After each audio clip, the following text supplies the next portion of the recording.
Bonsoir, madame, mademoiselle, monsieur. Nous sommes le dimanche 12 mai 1968. Il est 20 heures.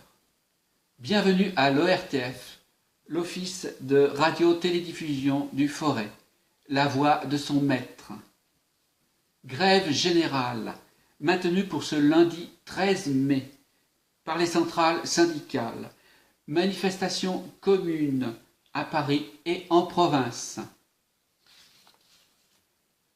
C'est une grève générale de 24 heures que débutera la semaine. C'est la première fois sous la Ve République que les 4 grandes organisations syndicales, CGT, CFDT, FO et FEN, ainsi que l'UNEF et le SNESUP, lancent un mouvement d'une telle ampleur. À Paris, comme dans les grandes villes de province, des manifestations communes et étudiants ouvriers sont prévues. C'est après plusieurs heures de délibération à la Bourse du Travail que les organisations syndicales CGT, CFDT, Force ouvrière, FEN et UNEF se sont mises d'accord sur l'organisation d'un cortège qui défilera de la place de la République à la place d'Enfer Rochereau. Le départ de la manifestation est prévu à 15h30. Sur le parcours, les manifestants collecteront ensemble pour les victimes de la répression. Se félicitant des appels à participer à la manifestation en provenance des partis et groupements, les organisateurs ont décidé d'en conserver le caractère syndical. Dans le même esprit, la seule presse qui sera diffusée au cours de la manifestation sera celle des organisateurs signataires de l'appel. Demain, grève générale dans la Loire. Meeting à 10h30 à Saint-Étienne. Les UD de la Loire, CGT, CFDT, FO, la FEN et l'AGES ont repris le mot d'ordre de grève générale lancé nationalement par leurs fédérations respectives et nous ont adressé un communiqué commun. Contre la répression policière, pour l'amnistie de tous les manifestants condamnés, pour les libertés syndicales et politiques, pour la réforme de l'enseignement, personne au travail lundi. Participez nombreux à la grande manifestation organisée à 10h30 à Saint-Étienne, devant la Bourse du Travail. Nous avons reçu également d'autres communiqués émanant d'autres groupements, associations et syndicats. Les membres du bureau de la FEN et du SNI ont invité à se présenter ce matin à 9h30, salle 100, Bourse du Travail, en vue des dernières dispositions matérielles à prendre pour la manifestation prévue à 10h30.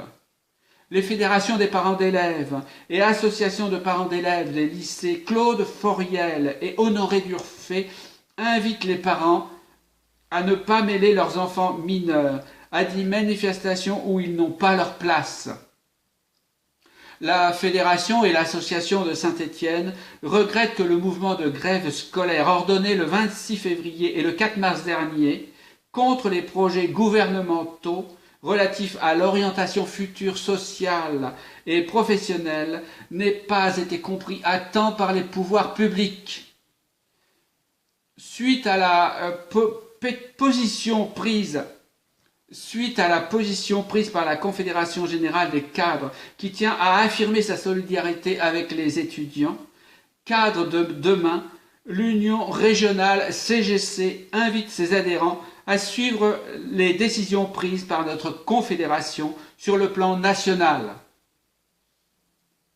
Les partis politiques de gauche, FGDS, PCF et PSU, appellent à l'Assemblée des travailleurs, des démocrates à participer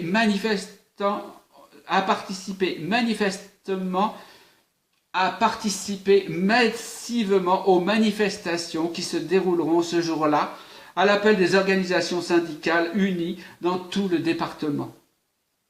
Le syndicat CGT et la CFVE demandent à tous les traminots de se présenter aux heures habituelles sur les lieux de travail où des compagnies ou des consignes leur seront données. Un pouvoir étudiant occupé hier à Strasbourg l'université autonome.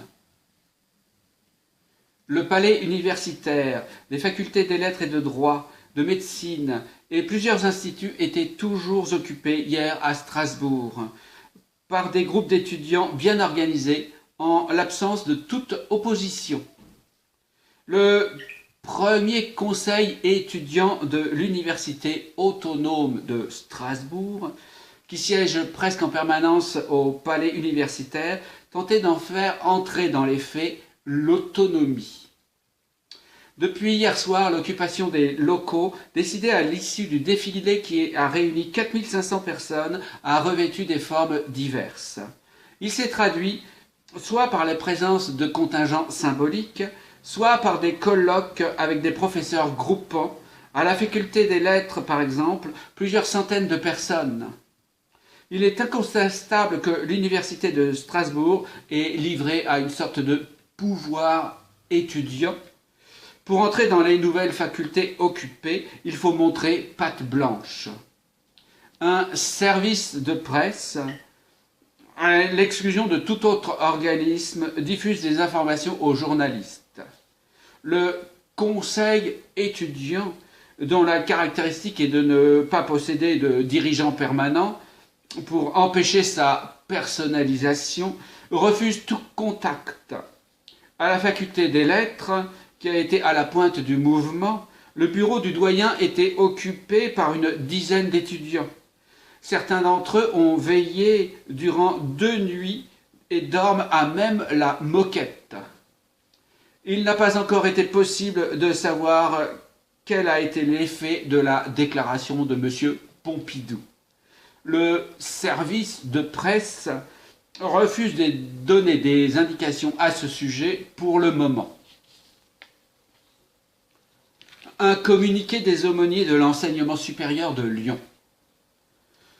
Nous constatons que le sens du mouvement actuel est une contestation légitime de l'université et, à travers elle, du système politique, économique et social dont elle émane. L'expression de ce mouvement est donc forcément politique. Or, le pouvoir défigure le sens des événements actuels devant l'opinion publique. On veut réduire l'affaire à des problèmes d'organisation interne ou au fait de groupuscules d'excités, d'étrangers ou d'asociaux. Le refus de participation, l'absence de démocratisation, l'incertitude de débouchés professionnels appelaient inévitablement l'actuelle situation de violence. Nous sommes solidaires d'un mouvement dont les étudiants ont eu l'initiative et qui, par l'espoir qu'il suscite, engage l'avenir de notre société. Les propos de Pétrus. Excuse-moi si mon article est bien écrit en français, vu que j'esquepédie pour le téléinscripteur vite fait sur le gaz. Vous pensez bien qu'on va rien reprendre le train tout de suite après la victoire de nos Verts. Déjà que si on avait perdu, on aurait quand même arrosé le coup. Et puis d'abord, on ne peut pas. 1. À cause de la grève des transports. 2. En raison qu'on a perdu le Matevon hier soir du côté de la rue Fontaine. C'est pas loin de Pigalle.